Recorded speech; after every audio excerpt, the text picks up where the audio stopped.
So, Yes, ma'am. Grace. I do. Grace. Summoned Grace. Bye, Grace. Where are you going, Have a good Grace? weekend. Going to rodeo. Thank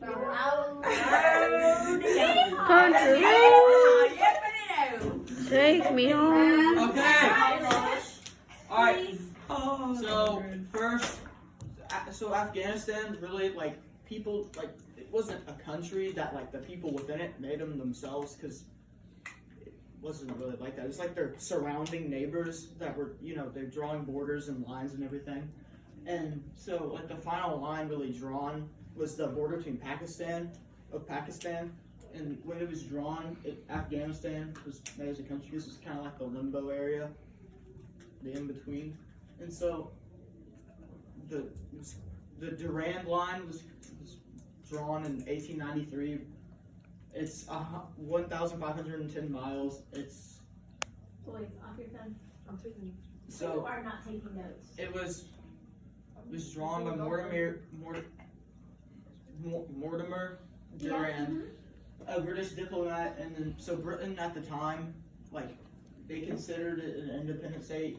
It was like it wasn't really like a thing because they were very tribal and like nomadic people, so it wasn't like completely held together. Like they said they controlled it, but they just did like it was just like their politics and their diplomacy with other countries.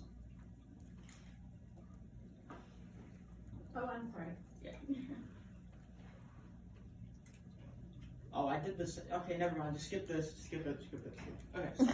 So, I'm going to go into depth, like why. These are some reasons why it's so hard to control. So, here's a topographic map of Afghanistan. As you can see, it's very mountainous in the central regions. And so, the longest mountain ridges are the Hindu Kush Mountains, which I believe run through here. You can kind of see the line. And it's very big and wide open. And over here is the flatlands and the deserts. Over near like Iran, Okay. right? Which one? Where are you trying to show? East or west? East. Yes. Okay. Or no, west would be Iran. Okay. Yeah. And so it's the flatter kind of areas in the lower bits, and a lot of civilizations are in like the low valleys and everything because the rivers run down there, and it's a very like geographically like sound place because like you can't really get attacked. Well, I mean you can, but like they're gonna have to find you first. But you're also going to be able to have soil. Soil, and because the river valleys are where all ancient civilizations start, and just civilizations in general. So that's why.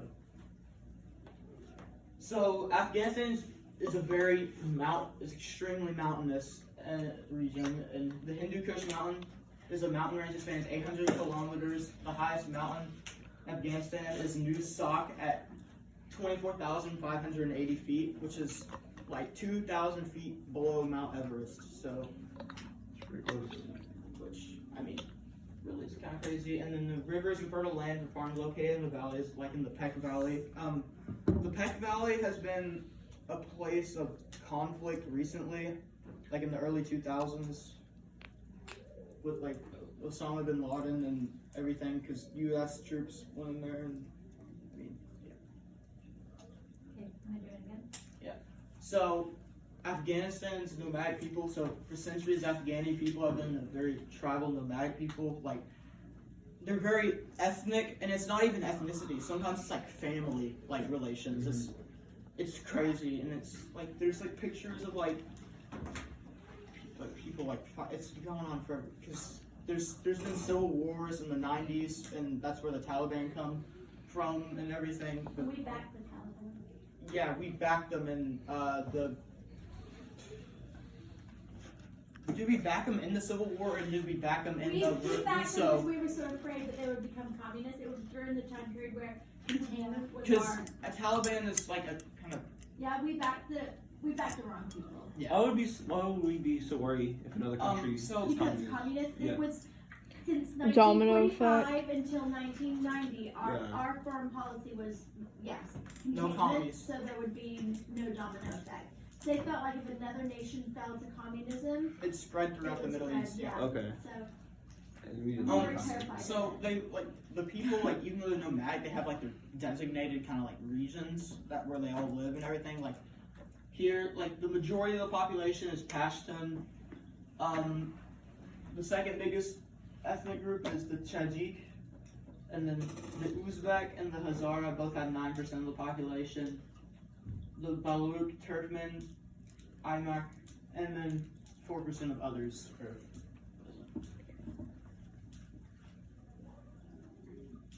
I'm sorry. Yeah.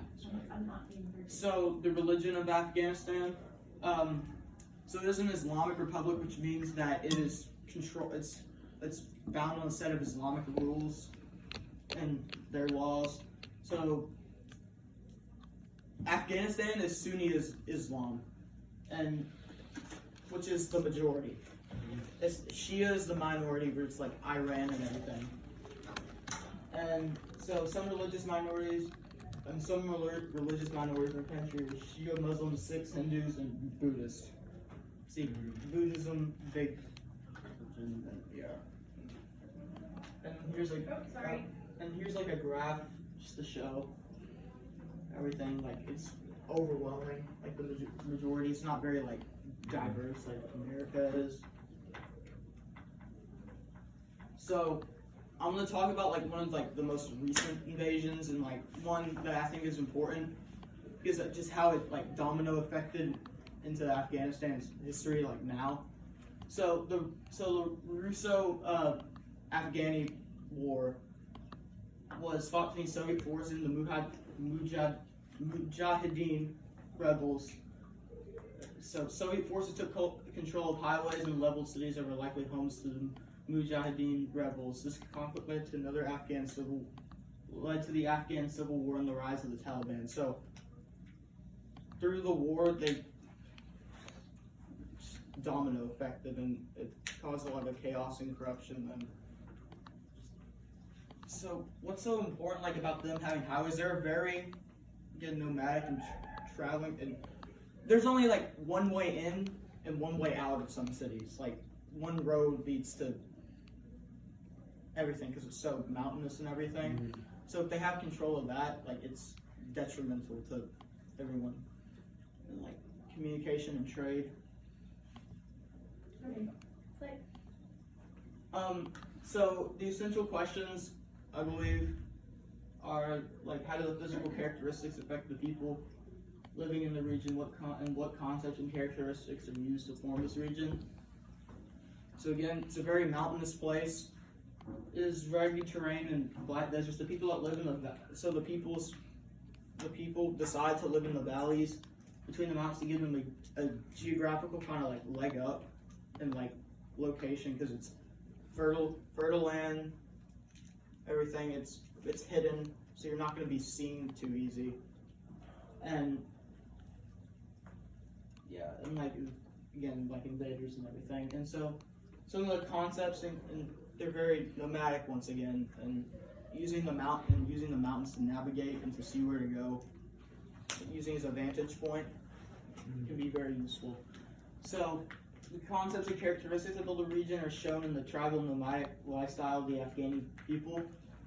So divisions created through ethnic and even family relations. Like it's more ethnic in some cases, but it's very family too. Like it's crazy. And like the Afghan Civil War between the Shinwari and the Sakhawas.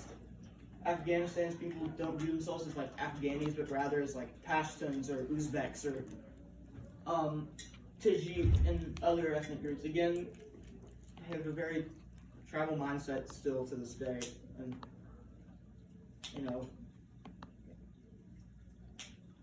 Okay, click. Yeah.